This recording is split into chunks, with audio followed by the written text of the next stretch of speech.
13.4 class 10 question number 4। धातु की चद्दर से बना और ऊपर से खुला एक बर्तन शंकु के कार के शिन्नक है जिसकी ऊंचाई 16 सेंटीमीटर है और एक बर्तन शंकु के, ठीक है, और निचले और ऊपरी सिरे के त्रिज्या क्रमशः 8 सेंटीमीटर और 20 सेंटीमीटर है। 20 रुपए प्रति लीटर की दर से, लीटर की बात आ गई ना, तब इसका मतलब है कैपेसिटी। जब भी लीटर आएगा तो इसका मतलब जब ये बोलेगा कि इसमें प्रयुक्त पदार्थ की मात्रा ज्ञात कीजिए या प्रयुक्त कितना पदार्थ प्रयुक्त कितना किया गया, कितना यूज किया गया, तो उसमें क्या होगा, उसमें होगा आपके पास सरफेस एरिया। बात समझ जाना आप लोग, कैपेसिटी और सरफेस एरिया में क्या फर्क है। जब भी वो बात करेगा, जैसे मैं एक बोतल की बात कर रहा हूं ना, इस बोतल के ऊपर रैपर लगाना है, पूरी बोतल के ऊपर रैपर लगाना है, तो उसको क्या बोलेंगे हम लोग, सरफेस एरिया, क्योंकि वो ऊपर लपेटा जाएगा। और जब मैं बोलूंगा कि इसके बीच में 2 लीटर का पानी आता है तो 2 litre is the capacity. Capacity मतलब वॉल्यूम, बस ये याद रखना। पहले तो वॉल्यूम निकालना है। आगे देखते हैं, 20 प्रति लीटर की दर से इस बर्तन का पूरा भर सकने वाले दूध का मूल्य ज्ञात कीजिए, ठीक है ना। साथ ही इस बर्तन को बनाने के लिए प्रयुक्त धातु की चद्दर का मूल्य 8 रुपए प्रति 100 सेंटीमीटर स्क्वायर की दर से भी ज्ञात कीजिए। देखो इसमें क्या कर दिया, वो दोनों चीजें निकालनी पड़ेगी आपको, ठीक है ना। एक तो छिन्नक का आयतन निकालना है, दूसरा छिन्नक का पृष्ठीय क्षेत्रफल निकालना है, ठीक है ना, और उसकी कॉस्टिंग भी निकालनी है। एक की कॉस्टिंग 20 रुपए प्रति लीटर है, दूसरे की 8 प्रति 100 सेंटीमीटर स्क्वायर, ठीक है। क्वेश्चन आसान है पर क्वेश्चन लेंथी है थोड़ा सा, बस और कुछ नहीं है, ठीक है ना। अब क्या दिया हुआ है, छिन्नक की 2 त्रिज्या हैं, छिन्नक की त्रिज्या है।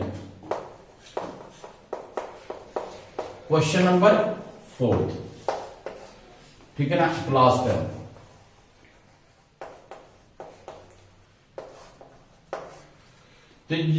छिन्नक की त्रिज्या क्या क्या है, R1 कितने कितने सेंटीमीटर है, 8 सेंटीमीटर और 20 सेंटीमीटर। R1 8 सेंटीमीटर और R2 20 सेंटीमीटर, ठीक है ना। ऊंचाई इसकी दे दी हुई है, क्योंकि इसमें 1/3 पाई, वही वाला शंकु वाला फार्मूला लगेगा, 1/3 पाई H into R1 plus R2, बस R1 का स्क्वायर, R2 का स्क्वायर प्लस R2 का स्क्वायर प्लस R1 R2, है ना। हाँ, तो ऊंचाई कितनी दे दी हुई है, 16 सेंटीमीटर। ओके, अब लिखो छिन्नक का आयतन।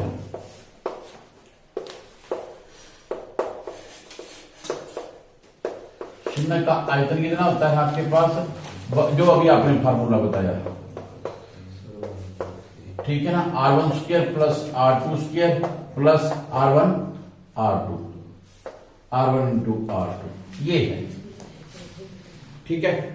इसमें आपको पता है R1 क्या है, R2 क्या पता है, ठीक है, क्लियर है। अभी हम लोगों को पाई की वैल्यू है, पाई की वैल्यू साथ में करनी, साथ में कर लो।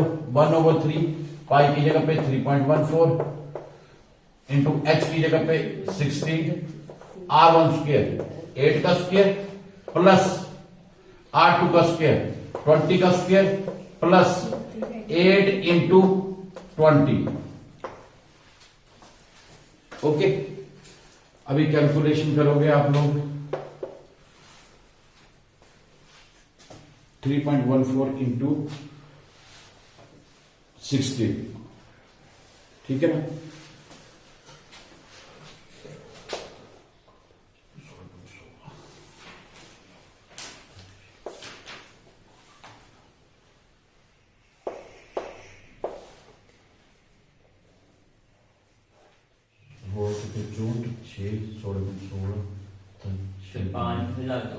हाँ 5024, ठीक है।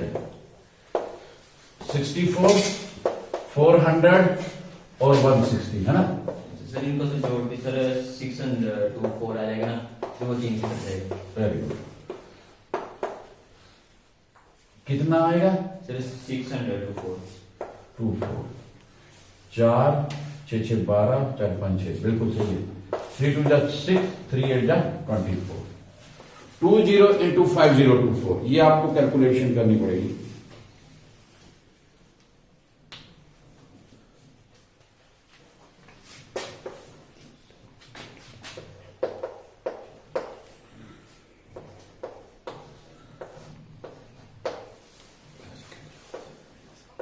सर 10,44,992 10,44,992 992 है ना। ये पर किस चीज में आया? Centimetre cube. Centimetre cube sir litre में कन्वर्ट करना सर अपॉन से 1000 कर दें। हाँ, अभी हम लोग लीटर में इसको कर देते हैं। सर देखो सर 5024 को सर मल्टीप्लाई की सर 3.1 को सर डेसिमल भी लगेगा। अच्छा, कहाँ पे लगेगा बच्चों? सर 5024 अपॉन 3 नहीं था सर, वहां पर सर डेसिमल लगेगा सर 3। हाँ, ये पॉइंट यहाँ पे भी है और पॉइंट यहाँ पे भी आएगा। आपने डेसिमल यहाँ पे मिस कर दिया, ठीक है ना। ये 2 फिगर बाद डेसिमल था, तो यहाँ मल्टीप्लाई करके भी 2 डेसिमल, क्योंकि मैं मैक्सिमम क्या करता हूँ 100 से डिवाइड कर देता हूँ, जैसे भी आपको अच्छा लगे। जरूरी नहीं है आप नीचे 100 भी कर सकते हो, परंतु कैलकुलेशन नहीं हो रही है तो हम लोग डेसिमल में चलाते हैं, ठीक है ना। अभी सेंटीमीटर क्यूब आया। अच्छा, सेंटीमीटर क्यूब में ये याद रखना, सेंटीमीटर क्यूब को जब आप लीटर में ब्रेक करते हो तो आप क्या करेंगे, इस सेंटीमीटर को 1000 के साथ डिवाइड कर देते हैं, ठीक है ना। 1000 के साथ डिवाइड किया तो क्या आ जाएगा आपके पास? 10.449, ठीक है ना। और चाहे आपकी मर्जी है, इतना लंबा लिखने की जरूरत नहीं है। 10.449 10.44992 वैसे ये आएगा लीटर में, पर हम लोग 2 फिगर तक ले देते हैं, ठीक है ना। 10.45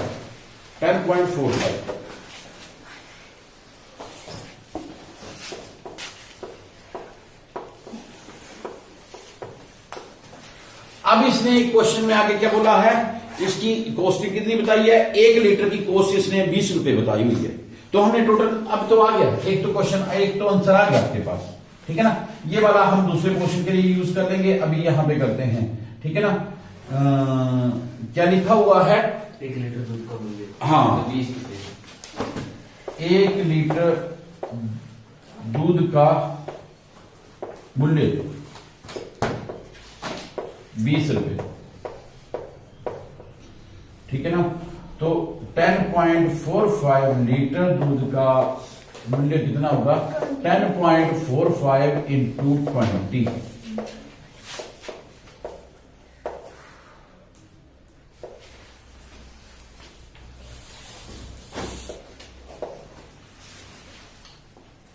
₹209, ठीक है ना।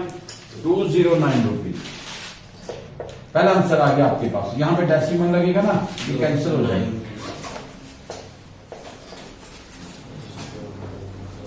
आंसर क्या है वो? सर ये अच्छा, ठीक है। सर अब सेकंड करना सर। अब यस, अब सेकंड पार्ट क्या है? इसमें बोला हुआ है कि क्या निकालना है? इसका बोला हुआ कितनी मात्रा प्रयुक्त हुई है ना। प्रयुक्त धातु का क्षेत्रफल। हाँ, प्रयुक्त धातु का क्षेत्रफल, ठीक है ना। हाँ, छिन्न के लिए अगर आप लोगों को क्षेत्रफल निकालना है वक्र पृष्ठ, तो आपको याद है शंकु के लिए आपको स्लैंट टाइप चाहिए थी। हाँ, त्रिक ऊंचाई, वेरी गुड, त्रिक ऊंचाई चाहिए थी, वो निकालनी पड़ेगी अब आपको, ठीक है ना। तो त्रिक ऊंचाई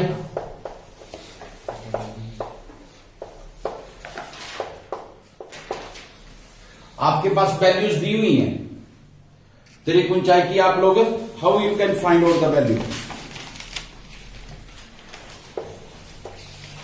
R2 माइनस R1 का स्क्वायर है ना, प्लस H1 इसमें स्क्वायर प्लस C होता है अंडर द रूट। मैं डायरेक्ट लिख रहा हूं क्योंकि पता क्या, पाइथागोरस थ्योरम में क्या करते थे हम लोग?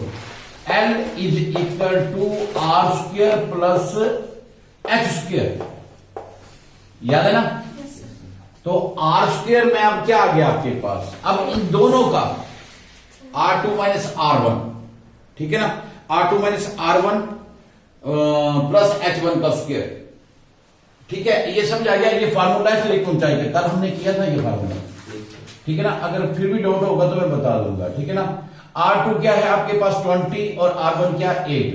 20 माइनस 8 डायरेक्ट लिख दो, 20 माइनस, चलो लिख ही देते हैं, 20 माइनस 8 का स्क्वायर 220। हाँ, 20 में से 8 गया 12, यस 144, 16 सोड़ी 256, सर प्लस करके सर 400 आ जाएगा सर फिर 20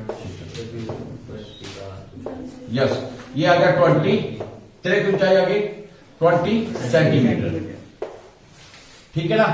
अभी क्या करेंगे हम लोग, अब निकालेंगे सर प्रयुक्त हाँ क्षेत्रफल, जो भी धातु प्रयुक्त हुई है उसका क्षेत्रफल। तो सिंपल आप लिखेंगे जो आपकी बुक में क्या लिखा हुआ है, प्रयुक्त धातु का क्षेत्रफल। ठीक है ना। या फिर आप ऐसे लिख दो कि वक्र पृष्ठीय क्षेत्रफल, CSA भी कर सकते हो आप, कर्व सरफेस एरिया ऑफ वक्र पृष्ठ क्या बोलते हैं इसको, छिन्नक का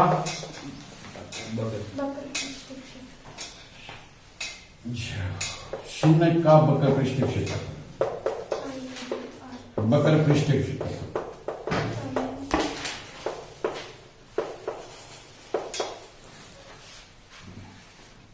ठीक है ना। फार्मूला क्या होता है, pi into L L sir R into 60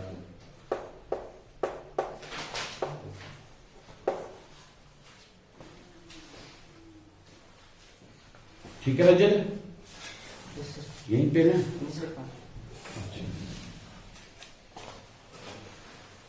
पाई की वैल्यू 3.14, एल की वैल्यू 20, R1 R2 दोनों को ऐड करोगे तो वैसे हम लोग डायरेक्ट लिख सकते हैं 8 + 20, सॉरी 8 + 20, ये आ गया 28।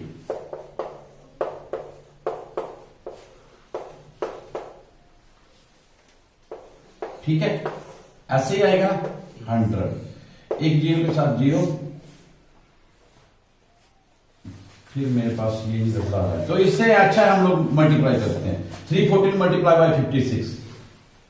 ठीक है ना। या आपको लगता है तो 628 को भी कर सकते हैं 28 के साथ। ठीक है ना। डिवाइड बाय 10, सिंपल कैलकुलेशन कर रहा हूं। 314 × 56, देखो वाला कितना आया,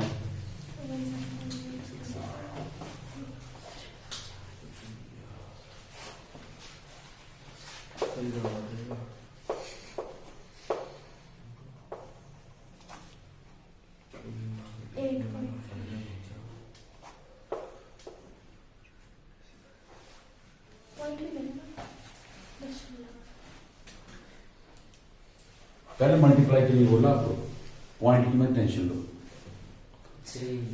यही है। तो एक डेसिमल या डिवाइड बाय 10 कर दो, या यहां पे डेसिमल लिख दो। ये क्या आ गया, सेंटीमीटर स्क्वायर। अब इसने एक चीज और बोली हुई है, पोस्टिंग भी बोली हुई है। तो छोटे वृत्त का छोटे वृत्त का क्या और भी निकालना है, नहीं सर सर प्रयुक्त धातु का क्षेत्रफल निकालना है। यस तो सर प्लस में सर इसका जोड़ देंगे। हाँ ठीक है ना। उसमें क्या करेंगे, अब आपके पास उसका जो बेस है ना बचा हुआ, क्योंकि इसने क्या बोला हुआ है, ये ऐसे करके कंटेनर, परंतु ये वाला चीज तो है ना। ठीक है ना। तो इसका क्या आएगा, आधार का क्षेत्रफल या बेस का क्षेत्रफल। आधार का क्षेत्रफल बराबर है पाई आर स्क्वायर। सर मैंने सर इकट्ठा सर प्लस कर दिया। ये भी बहुत बढ़िया है, ये आपके ऊपर है। अगर आपसे आप मिस्टेक नहीं करोगे तो बढ़िया है। ठीक है ना। 3.14 इंटू R1 का स्क्वायर। R1 कितना था आपके पास, 864, मैंने डायरेक्ट लिख दिया। 3.14 इंटू 64 करोगे कि मैं करूं, 200.96 ठीक है ना। 200.96 सेंटीमीटर स्क्वायर। ठीक है, ये आ गया आपके पास आधार का क्षेत्रफल। अब इन दोनों को ऐड करेंगे, कुल क्षेत्रफल। ठीक है ना। यहां पे देखो, छिन्नक में प्रयुक्त पदार्थ का कुल क्षेत्रफल, छिन्नक में प्रयुक्त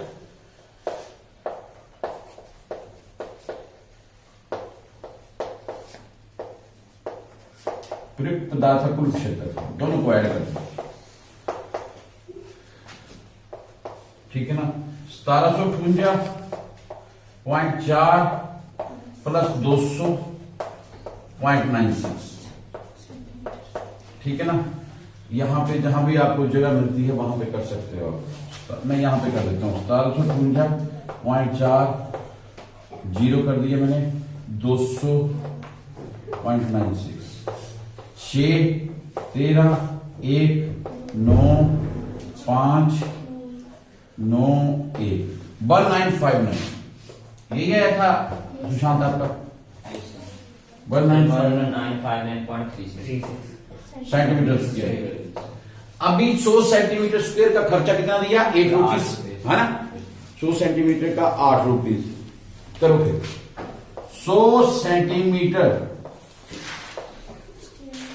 प्रयुक्त पदार्थ का सर आगे खर्चा बराबर है 8 रुपए। तो एक का जाएगा 8/100, और जो हम लोगों ने निकाला 5936 सेंटीमीटर स्क्वायर प्रयुक्त पदार्थ का खर्चा बराबर है, यहां पे लिखेंगे 8 कहां पे करें हम लोग, ऊपर कर दें, ठीक है ना। इसके बाद का जो है वो ऊपर आएगा आपका, ठीक है। मैं थोड़ा सा मिटा के, क्योंकि ये तो चलो आपकी स्टेटमेंट ही है, साथ साथ में कर रहे हैं आप लोग, बढ़िया है, ठीक है ना। ये आ गया 8 गुणा 1959.36 डिवाइड बाय 100, ठीक है। मल्टीप्लाई करके एक डेसिमल इधर 15,60,488। नहीं, ये 2 डेसिमल इधर भी लगेंगे, ये डेसिमल और 2 डेसिमल इधर। कितना है यहाँ पर? 156.7488। इतनी बड़ी फिगर लिखने की जरूरत नहीं है, 75 लिख दो आप बस, 75 rupees, that is your answer, ठीक है ना। थोड़ा सा लेंथी है पर सिस्टमेटिकली करोगे तो कुछ नहीं है, ठीक है ना।